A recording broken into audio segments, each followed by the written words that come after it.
Fire me up, Brent Rooker, and do not let the A's get hot. They get a huge walk-off win against the Astros on Sunday.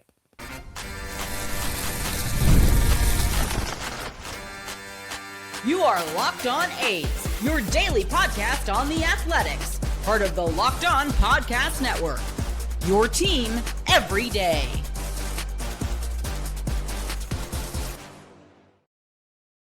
Welcome to Locked On A's. I'm Kyle Morrison. Appreciate all of you joining us here on this Monday's podcast as we celebrate a great homestand for the A's against the Astros as they take 2 out of 3 from those darn cheating boys from Houston.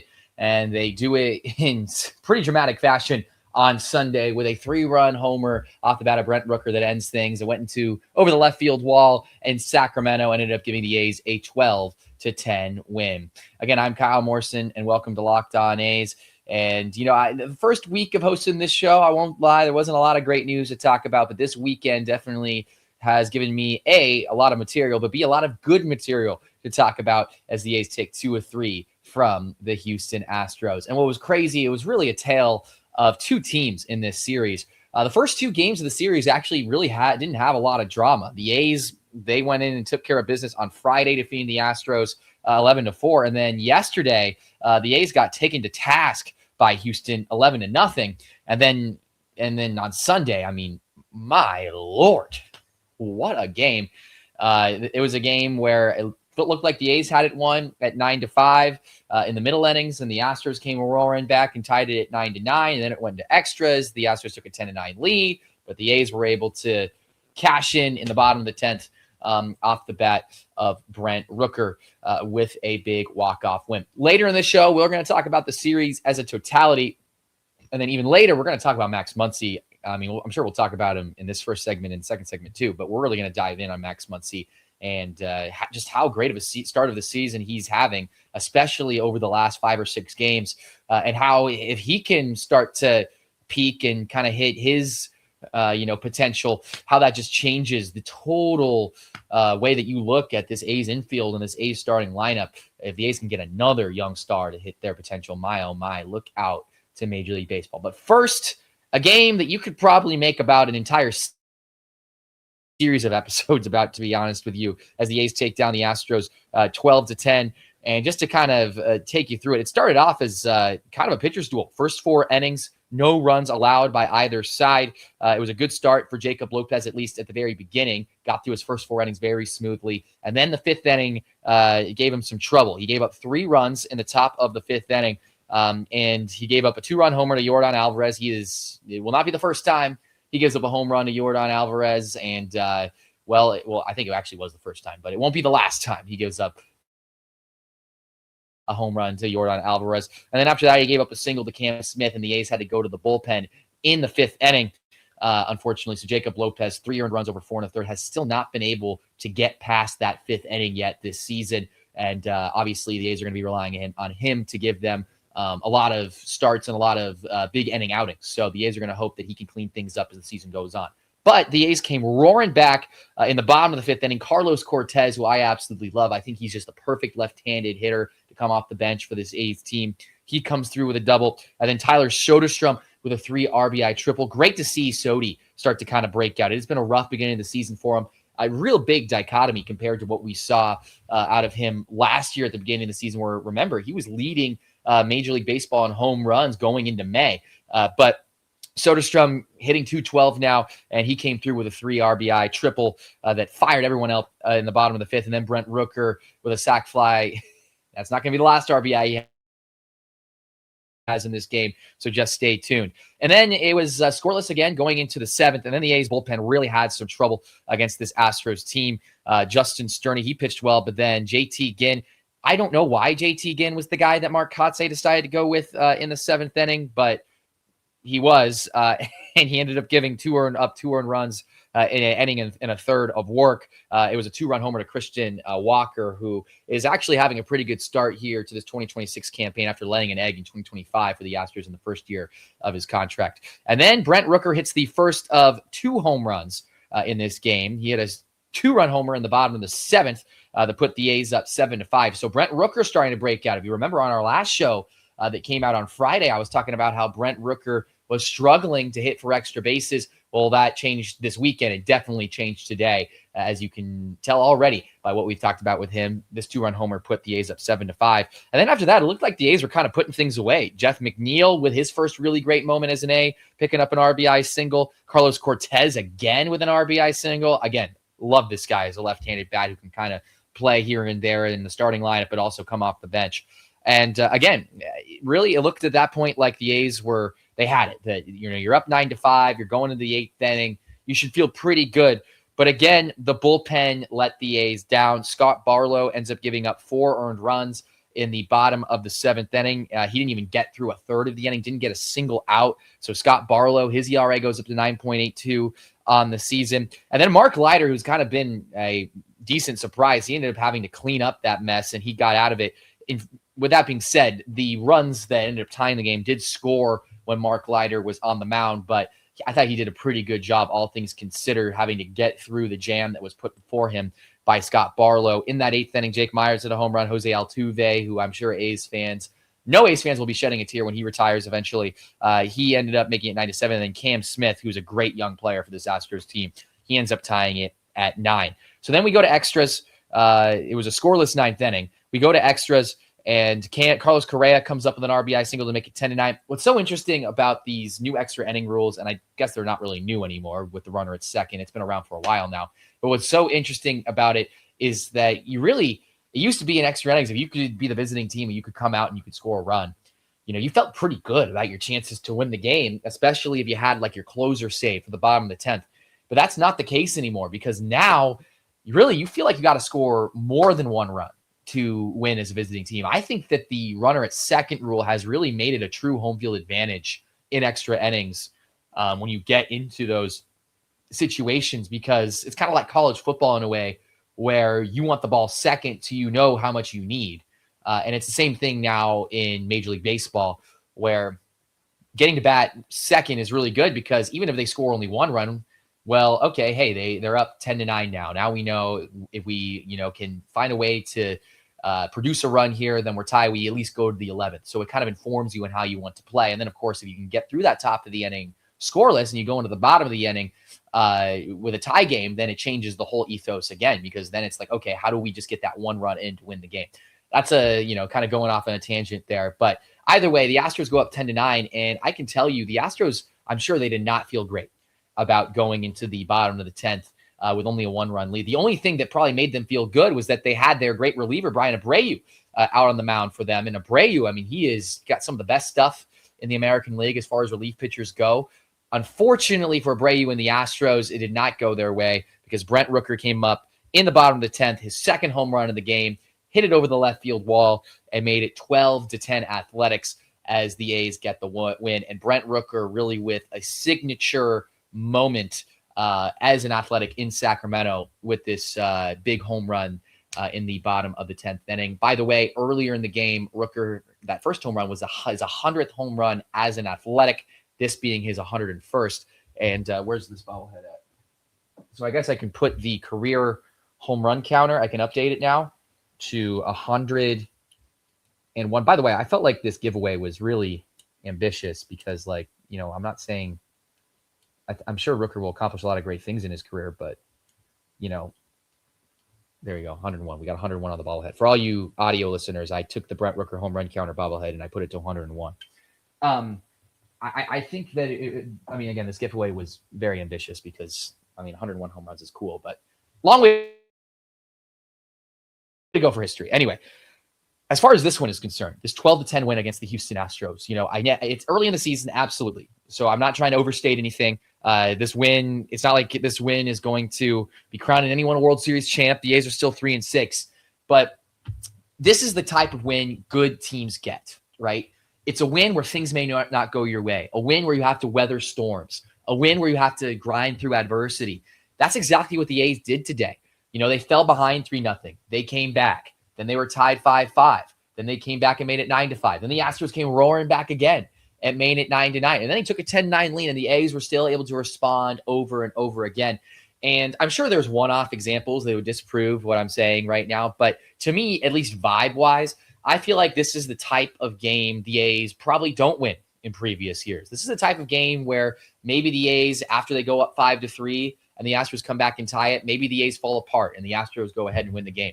Maybe the A's are unable to limit the damage as much as they could in the 8th inning and keep it at a 9-9 game, and Mark Leiter gives up another run and the Astros end up going up 10-9 and winning the game in regulation. There's just like, to me, it just feels like the A's, it's been a while since we've seen the A's be in the type of situation organizationally where they feel confident that they can come through in clutch spots and they can come through and win games like this. And remember, I said back in the early last week, in the really, really early parts of the season, when we were having our first couple podcasts with me as the host, I was talking about how, A's baseball, it's going to be carried by their offense this year. And what happened in both the games they won in this series, it was the offense that came through. The pitching really was awful in this series. I mean, let's be honest, 4 runs given up in game 1, that's not bad. But then after that, 21 runs given up over 2 games. The bullpen choked it in this game.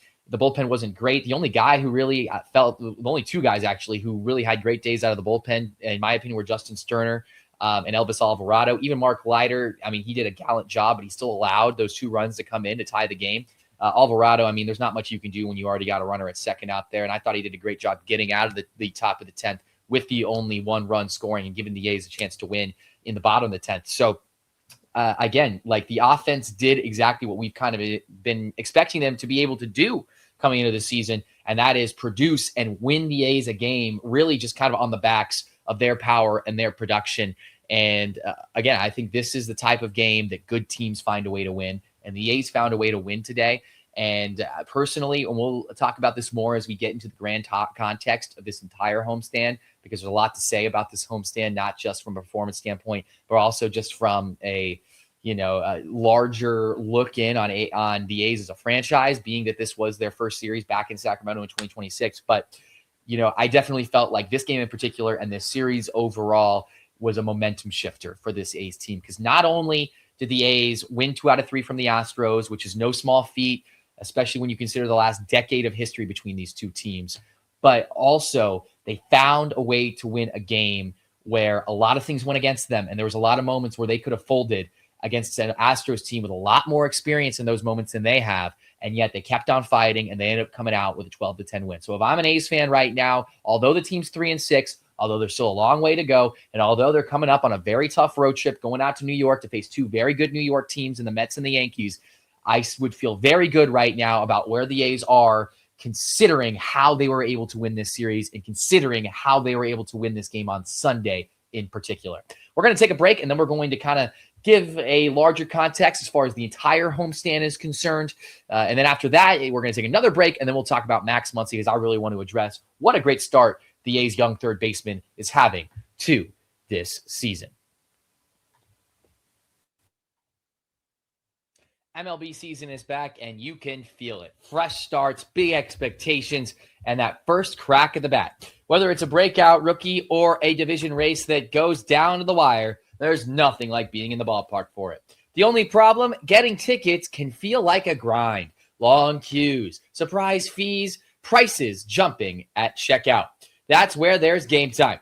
The Game Time app gives fans the advantage with constant innovation. It's how you unlock amazing tickets and experiences in just a few taps. It's simple to use. The Game Time guarantee means you get 100% authentic tickets delivered on time at the best price. And here's the best part. Fees are included in the price you see. What you see is what you pay, period. One of my favorite things to do, whether I'm in the city or whether I'm up in Sacramento or whether I'm in a new city, is to go on Game Time and check out what games are going on, what concerts are going on. And it is so easy to find affordable tickets, but also see where the best seats are and what your view is going to be for whatever festivity or event you will be attending. 2 taps and it's done. No stress, no hidden fees, just great seats and minutes. That's what makes it so easy to decide last minute to hit a game. Take the guesswork out of buying MLB tickets with Game Time. Download the Game Time app, create an account, and use Locked On for $20 off your first purchase. Terms apply. Again, create an account and redeem code LOCKEDON for $20 off. Download the Game Time app today. Well, a lot happened on this first homestand in Sacramento. I mean, it's the first homestand. A lot's going to happen no matter where you're playing, no matter what's going on. First and foremost, the most important thing, the A's take 2 out of 3, and we'll kind of dive into some of the numbers here in a second. But also the A's, they premiered their Sacramento jerseys on Saturday. Unfortunately for the A's, they didn't perform well in the Sacramento jerseys, so I'm hoping the players don't think it's bad luck or anything. But I really like them.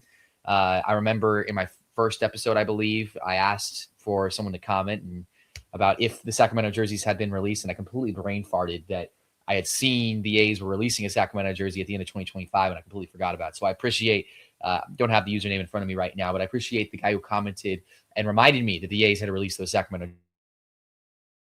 jerseys. But yeah, they released the Sacramento jerseys on Saturday. Looked good. They kind of had the grand opening of this 2026 season in Sacramento.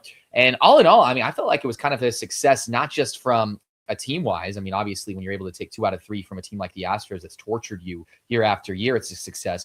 But also just taking a look at the attendances, over 12,000 people for opening day. Now, I don't know if they unlocked some different seats or what's going on, but I never saw a game last year get over 10,500. That was even with the Giants and the Yankees coming to town. So the fact they got over 12,000 is a really great sign for the A's in this ballpark in West Sacramento. They got over 12,000 on Saturday as well. And then yesterday on Sunday, they got 10,085, which is around where we were seeing those sellouts last year. So over 10,000 for 3 straight days this weekend, to me, shows that, you know, maybe some people in Sacramento are starting to accept the scene for what it is. Maybe the Sacramento jerseys, the Sacramento patches are reaching out to the people of Sacramento. And yes, there were some Astros fans there. And I think that this kind of novelty that is playing in the minor league ballpark in Sacramento does draw a large number of fans from all the different franchises that come to town. But it's not like the Houston Astros fans are like Yankees fans or Giants fans or Dodgers fans where they're really traveling and really packing the park. No, these are mostly A's fans at these 3 games. And last year when the A's sold out the stadium and against the Yankees and against the Red Sox and against the Giants, it was mostly fans from the other teams there in the ballpark. The Phillies also drew a big crowd of mostly Phillies fans. So I think that's just a great sign for the team overall. When we're looking at a business standpoint, when we're looking at how the A's popularity stacks up in Sacramento, and if they're going to be able to draw, I think that that bodes really well going forward. Now, obviously, when we get to like a Tuesday night against the Orioles, I don't expect there to be over 10,000 people. But, you know, maybe now we're in a spot where we can kind of confirm maybe they'll be over 9,000 or maybe they'll be over 8,500, Now, these don't sound like huge numbers or, really all that impressive numbers when you compare it to the rest of Major League Baseball. But, it's a good sign for the A's when you consider how bad their attendance was in the Coliseum those last couple of years, which, again, I don't blame on Oakland fans whatsoever. If you want to hear my take on the whole Oakland thing, listen to my last episode that aired on Friday. But, from a business standpoint, I think that this first homestand was a success, considering how many fans they were able to get into the ballpark and just how Sacramento kind of accepted them, at least the second time around for opening weekend at Sutter Health Park. As far as the team play overall, we saw some great performances. We also saw some surprisingly quiet performances, considering the A's took 2 out of 3. Shae Langeliers, who kind of led the A's offense early on in the season, he didn't have a great series, really. I mean, he went 2 for 6 on Sunday. That was a pretty good day. But other than that, you look at his numbers, 2 for 12 in this series against Houston. So he's kind of cooled down a little bit. Nick Kurtz is still struggling, and he's struggling with the swing and miss, which is not something we saw a lot of last year.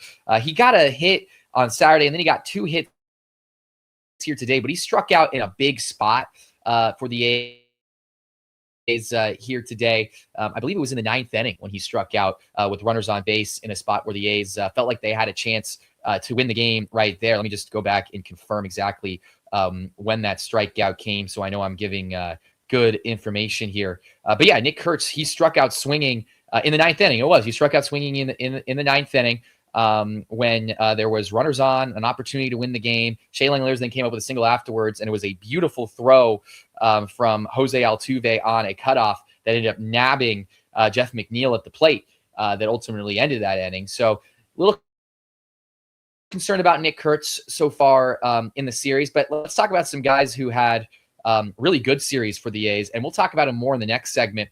But Max Muncy, what a start to the year he is having. Max Muncy in this series in particular, he had at least 2 hits in every game in this series. He went 3 for 4 on Friday. He went 2 for 4 on Saturday, and he went 2 for 5 on Sunday. And he seems to be really starting to find his sea legs here at the major leagues. We never really saw him go through a stretch of success like this last year whatsoever, even though there were flashes of the talent that he had. We didn't really see kind of the prolonged stretch of success at the plate. Lawrence Butler had a great series, particularly in game 1, where he lit the world on fire.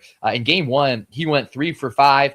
He picked up a home run. He had 4 RBIs. So the Law Dog starting to get going a little bit. We already talked about Brent Rooker. He had no hits in the first 2 games of the series, but then today, 2 home runs and won the game for the A's. And then Jacob Wilson, that average continuing to creep up for Jacob Wilson. And he had 2 hits on Sunday, along with 2 hits on Friday.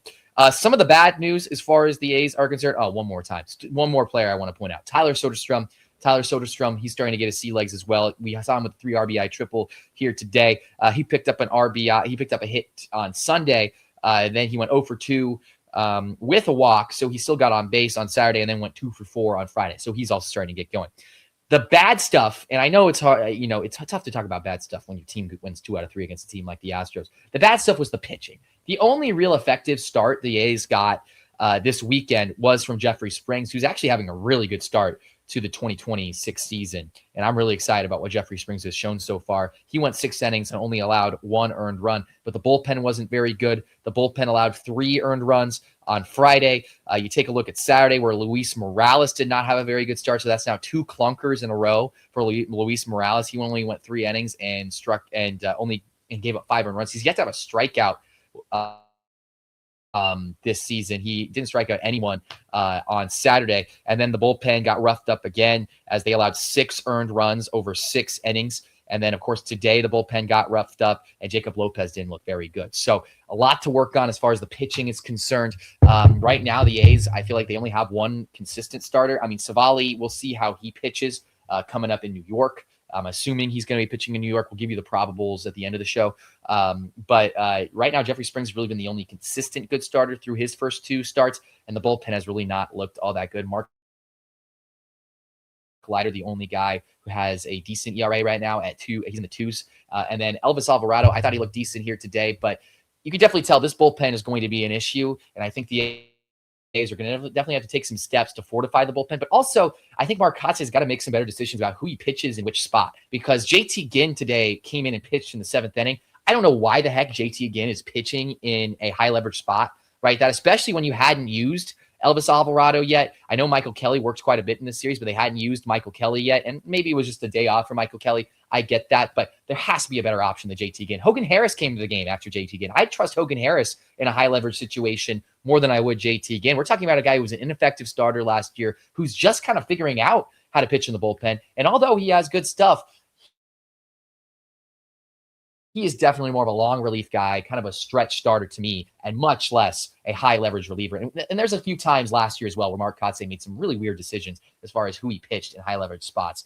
And so I think the bullpen's going to have to figure itself out, not only with the personnel, but with how Mark Kotsay uses the personnel going forward. All right, let's take another break, and then we're going to, on the other side, really dive deep into Max Muncy, because Max Muncy is playing so well to start this 2026 season. And if he continues to play like this going forward into 2026, the A's are one lucky team, because this bullpen is going to get even deeper with really, really good young talent.